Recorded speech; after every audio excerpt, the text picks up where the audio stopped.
Bienvenido a Saboreando la Palabra, el comentario a las lecturas de la Misa Dominical. Te habla el Padre Ángel Siapi, de la parroquia Cristo Redentor en el Paraíso, San Juan, Puerto Rico. Recuerda que en la descripción están las citas bíblicas de las lecturas, el enlace al guión de la Lección Divina, el enlace a los apuntes del comentario y la dirección de la página web de la parroquia Cristo Redentor. En el nombre del Padre, del Hijo y del Espíritu Santo. Amén. Atiende, Señor, a tus siervos y derrama tu bondad imperecedera sobre los que te suplican, para que renueves lo que creaste y conserves lo renovado en estos que te alaban como autor y como guía. Por nuestro Señor Jesucristo, tu Hijo, que vive y reina contigo en la unidad del Espíritu Santo y es Dios, por los siglos de los siglos. Amén. Bien, nos encontramos ya en el domingo 18, 18º del tiempo ordinario, y el domingo pasado veíamos en el Evangelio de Juan la multiplicación de los panes y los peces por parte de Jesús. Hoy retomamos ese mismo Evangelio, como ya anticipamos, y vamos a ver a Jesús que se nos revela como el pan de la vida. Recuerden que hablábamos el domingo pasado de que la multiplicación era un signo. Un signo es algo que apunta hacia algo.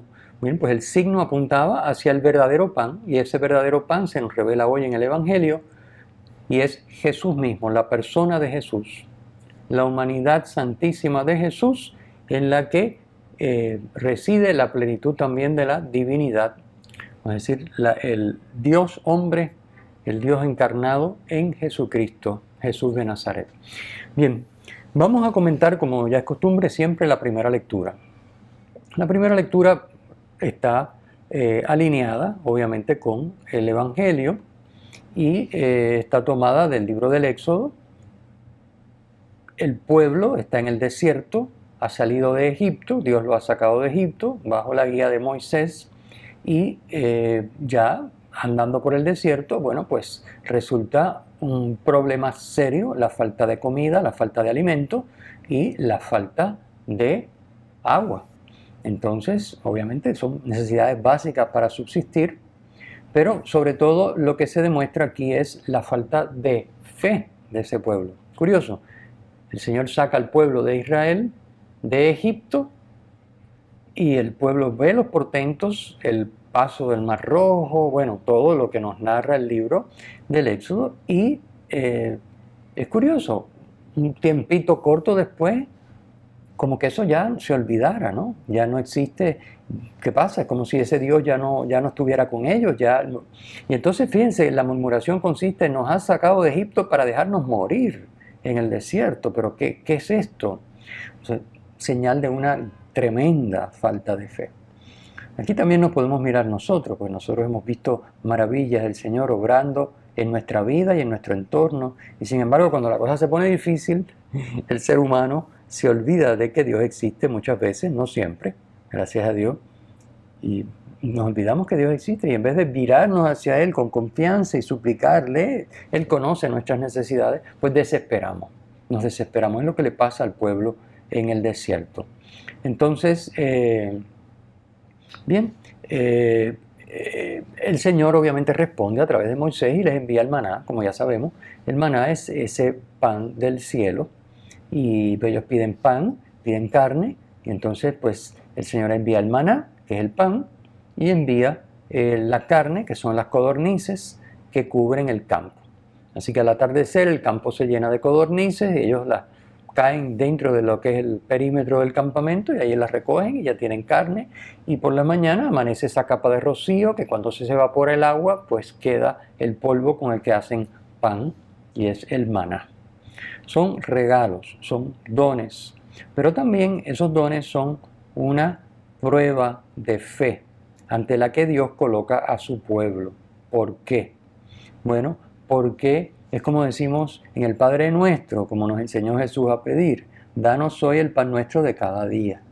Bueno, pues así es la vida del pueblo en el desierto camino a la tierra prometida. Cada día por la mañana reciben el maná y cada día por la tarde reciben las codornices. pan y carne, pero cada día lo de ese día. Es curioso, ¿verdad? Si leemos bien el texto detenidamente, el viernes reciben doble cantidad porque el sábado hay que descansar, el sábado no se trabaja, así que el viernes es el único día que se tiene comida para viernes y sábado para poder descansar el sábado. Pero cada día se recibe lo de ese día, igual que nosotros pedimos el Padre Nuestro: danos hoy nuestro pan de cada día, nuestro alimento de cada día. Y entonces eso requiere fe. Es decir, no hay unas provisiones que uno pueda decir, bueno, ya estoy tranquilo, como el de la parábola, ¿verdad?, de la gran cosecha.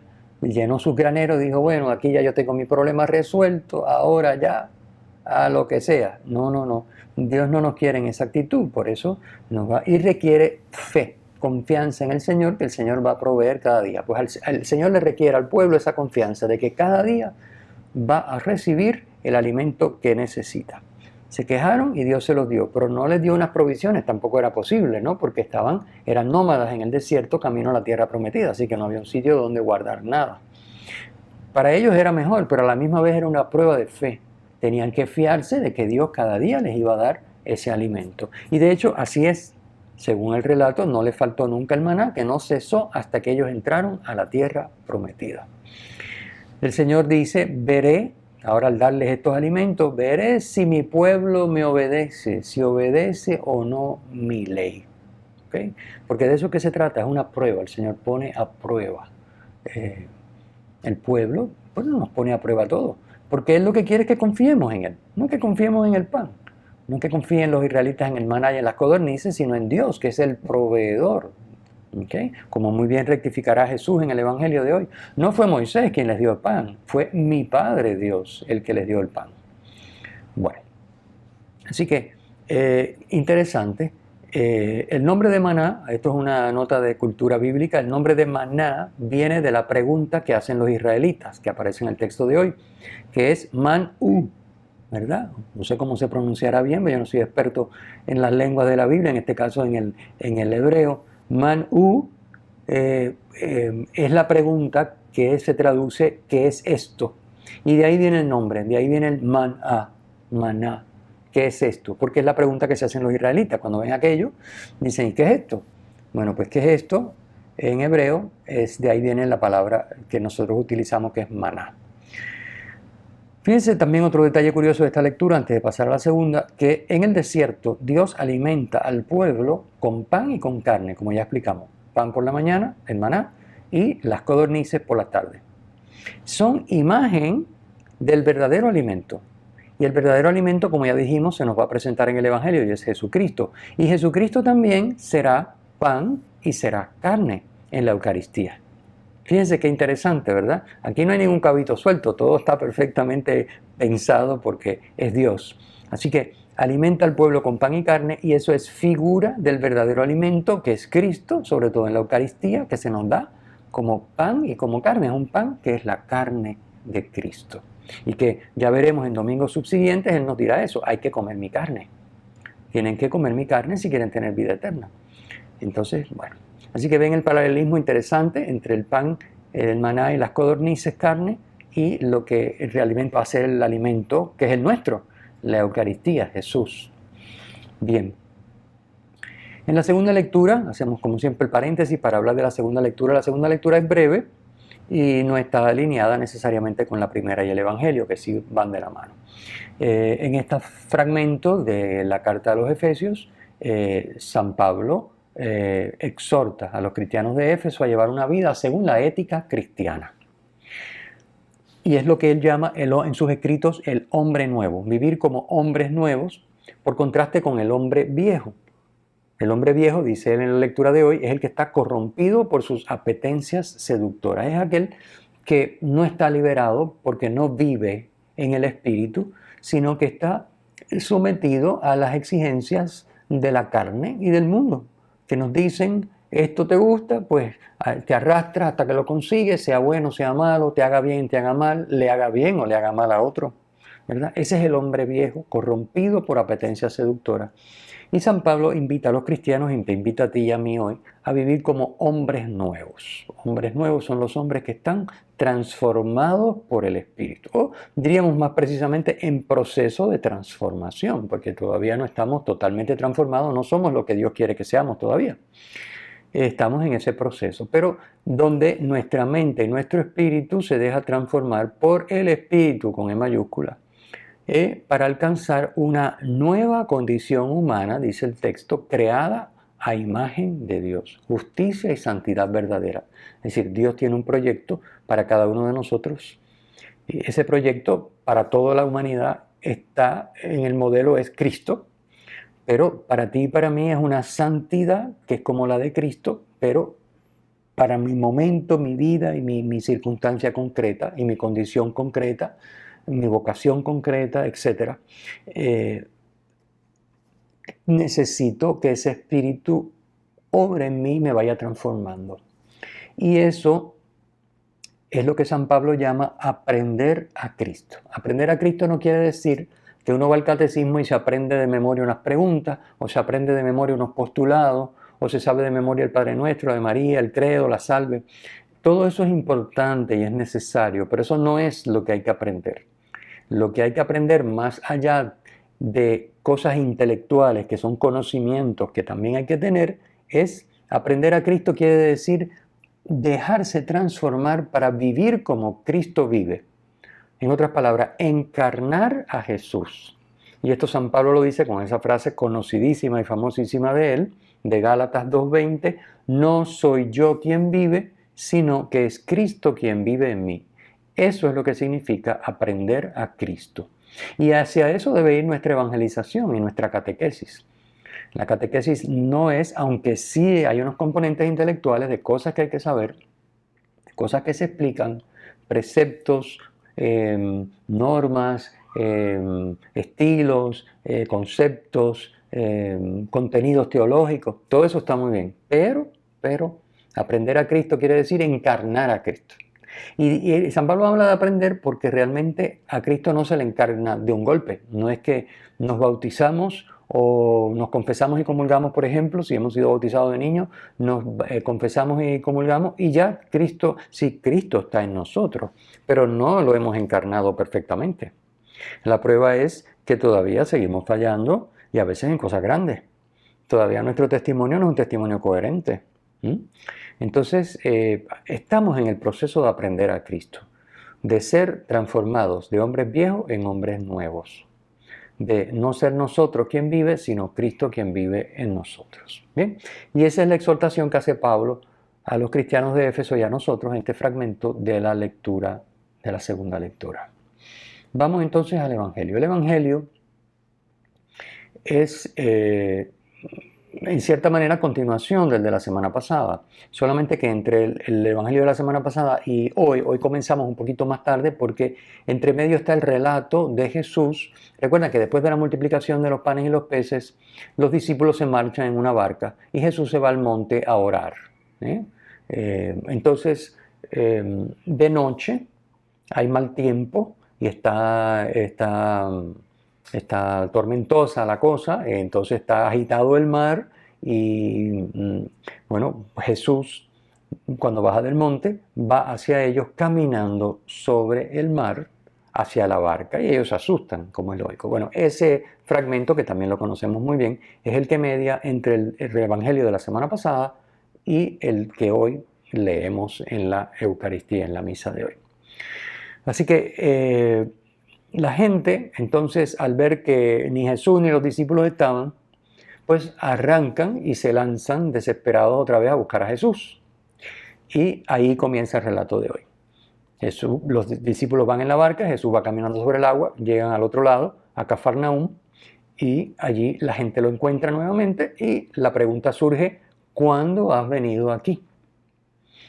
Que también es, ¿cómo has venido aquí? Es decir, ¿Cómo has llegado? ¿Cuándo has llegado? ¿Cómo es que te nos desapareciste? Nosotros que te estábamos buscando para proclamarte rey, porque tú conviertes 5 panes en miles de panes para alimentar a una multitud y no te conseguimos y hemos tenido que correr aquí. Y mira, ahora te encontramos en Cafarnaúm, pero ¿qué tú te has hecho? ¿Cómo es que has llegado hasta aquí?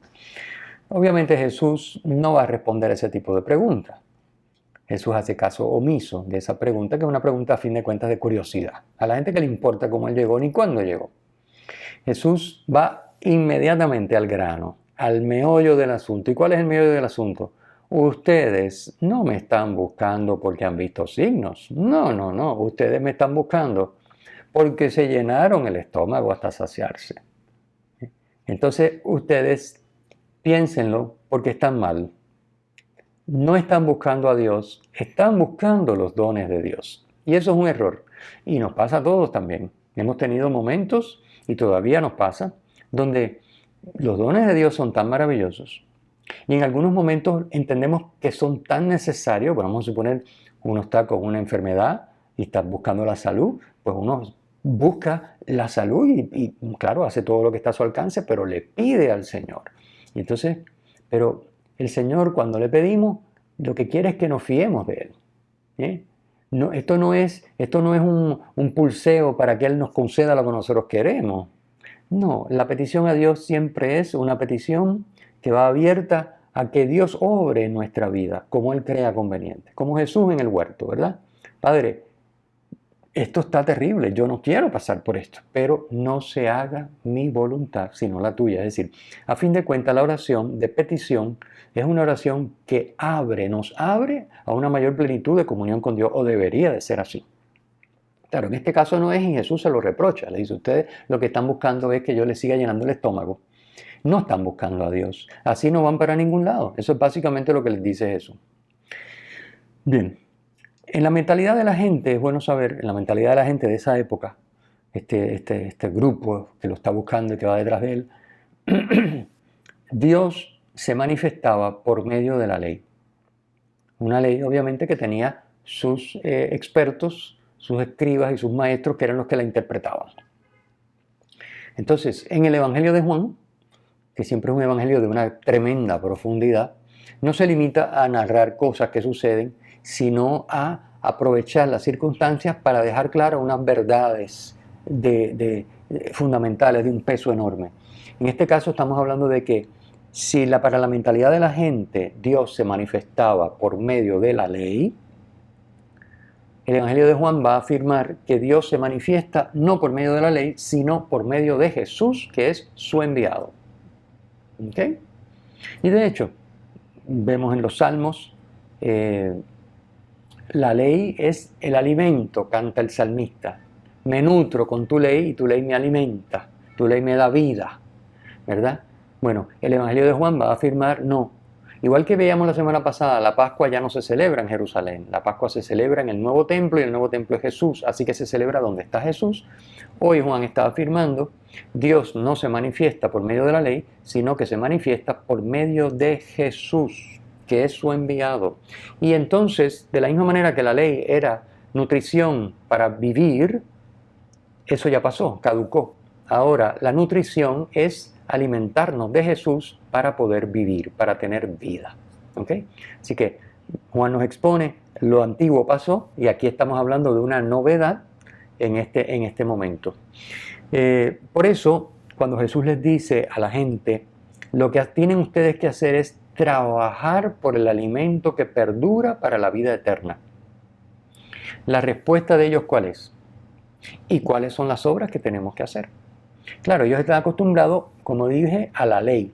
En la mentalidad de la ley, esa mentalidad legalista, Dios pone unas normas y si yo las cumplo, Él me da lo que yo quiero. Y si no las cumplo, me castiga, ¿verdad? Si las cumplo, me premia y si no las cumplo, me castiga. Entonces, Cristo dice, les dice Jesús, hay que trabajar por el alimento que perdura para la vida eterna.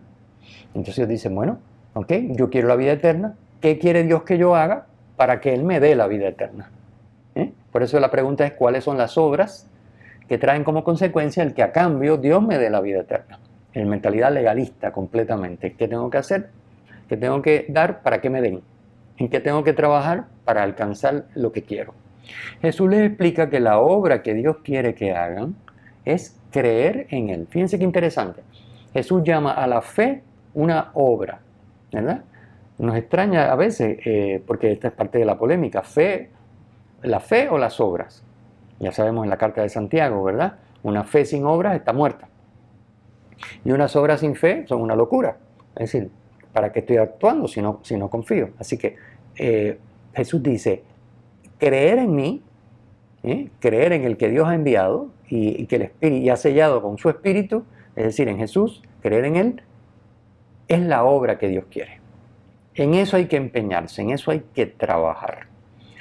Y uno dice, bueno, pero creer es un trabajo. Sí, creer es un gran trabajo y es un gran esfuerzo, porque creer supone fiarse de Dios y colaborar con Él para que su voluntad se cumpla en nosotros y por medio de nosotros. ¿Ok? Y esto, como se ve, es un enorme trabajo, porque requiere negarse a sí mismo, como dice Jesús. Es necesario negarse a sí mismo y tomar la cruz, aceptar lo que Dios quiere y trabajar para que eso se dé y abrirnos a que Dios tiene el control y que se hagan las cosas como Él quiera. Hágase tu voluntad en la tierra como en el cielo. Entonces eso es un trabajo, es un trabajo. No hay más que preguntarle a cualquier persona de fe que sabe lo que está haciendo, porque fe no es decir, sí, yo creo en Dios. Yo creo que Dios existe, y yo creo que Dios es bueno y que Dios me ayuda. No. Que Dios existe lo cree el demonio. No. Se trata de fiarse de Dios. El demonio no tiene fe porque él no se fía de Dios. Al contrario, él lo combate y busca dañar a todo lo que la obra de Dios, sobre todo en nosotros, los seres humanos. Entonces, así que es un gran esfuerzo y un gran trabajo, como dice Jesús, la obra que Dios quiere, que es creer en Él, fiarse de Él y abrirse para que la voluntad de Dios se cumpla en nosotros y por medio de nosotros. Eso requiere, como ya hemos dicho tantas veces, dejarnos moldear por Dios. Esto no sucede repentinamente, en un fin de semana ni en un año. Esto es un proceso paulatino, con altas y bajas, subidas y bajadas, caídas y levantadas, dejándonos moldear por Dios y por su palabra. Por eso nos esmeramos en este comentario y ponemos a disposición de ustedes no solo este comentario con el escrito, ¿verdad?, que lo acompaña, sino el guión de la lección para hacer lección divina, ya sea individual o en grupo, con las lecturas, sobre todo con el Evangelio del domingo, porque es necesario ese encuentro con Dios a través de la palabra para que Dios nos pueda transformar y paulatinamente irnos haciendo como Él es.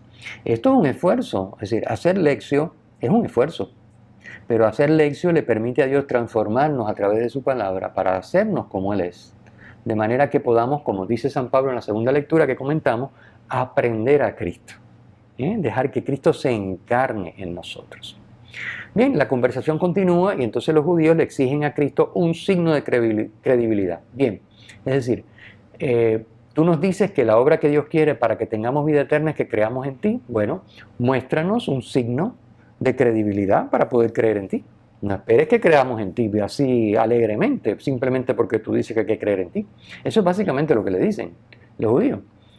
Entonces uno podría extrañarse y decir, bueno, pero espérate, pero si no les hace un día no les multiplicó los panes, los 5 panes y los 2 peces y comieron 5,000 hombres, y sin contar mujeres y niños, y sobraron 12 cestos, y lo querían proclamar rey, pero ¿y ese signo? ¿Y ese qué? Pues miren, ese signo para ellos no contaba. Fíjense qué interesante cómo continúa el relato. Por asociación con lo del pan, con la multiplicación del pan, ellos le piden un signo que también tiene que ver con pan, y la asociación con el tema del pan los lleva a ellos a hablarles del maná. Y le dicen, oye, mira, haz un signo. Fíjate, Moisés nos dio pan del cielo. Haz tú algo semejante. Es como decirle, oye, el pan que tú nos diste, el pan que tú multiplicaste, sí, definitivamente, eran 5 panes nada más y comió una multitud y sobró, pero era un pan ordinario de cebada, ese pan lo hacemos nosotros, lo conseguimos aquí. Mientras que el pan que Moisés le dio al pueblo era un pan que venía del cielo.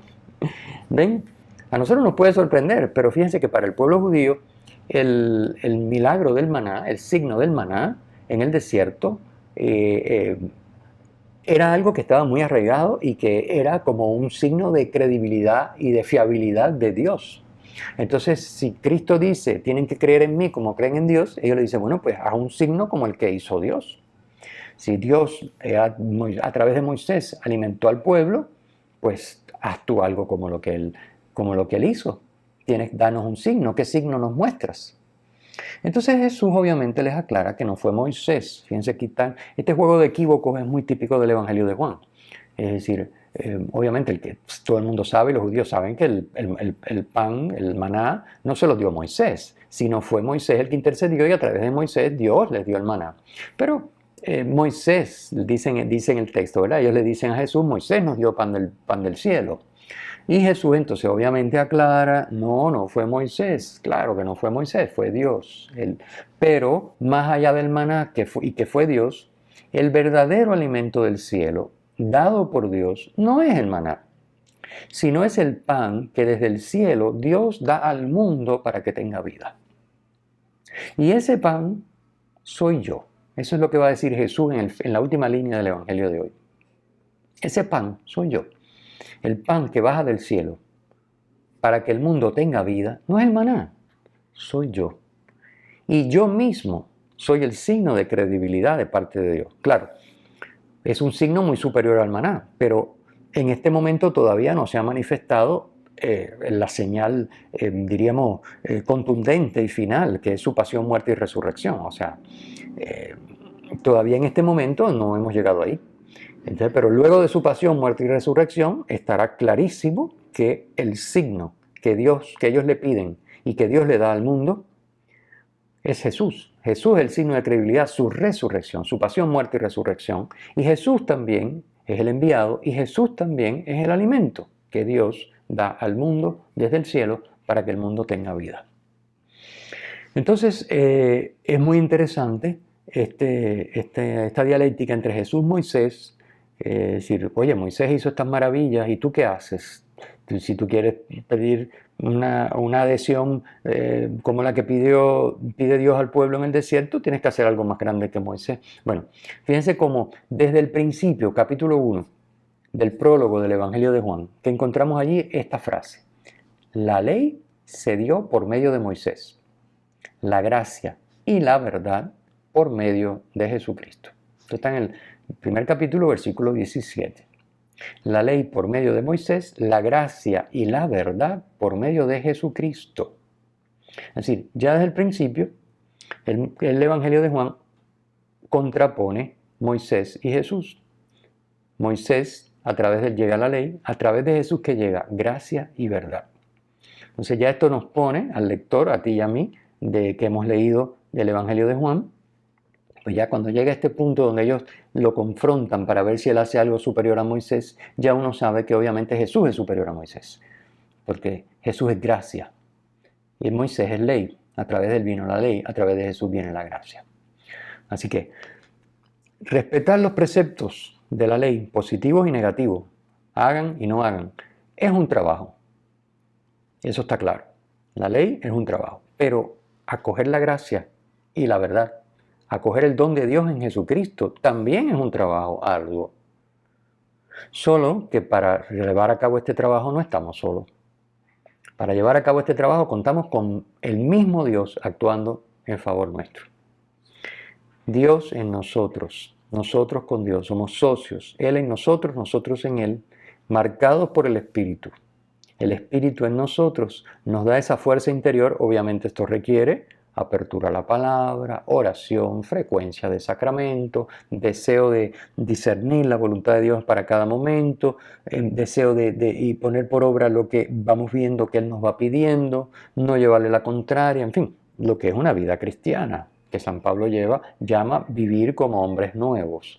Pues no estamos solos a la hora de vivir como hombres nuevos, pero el hecho de que sea gracia, de que sea un don, el vivir como hombre nuevo, porque es un regalo que Dios nos hace, no quita el hecho de que es un trabajo, es una tarea. De hecho, todo don es una tarea. Es decir, yo me doy, dice Dios, me doy a ti, y te doy los auxilios necesarios para que tú vivas como hijo de Dios.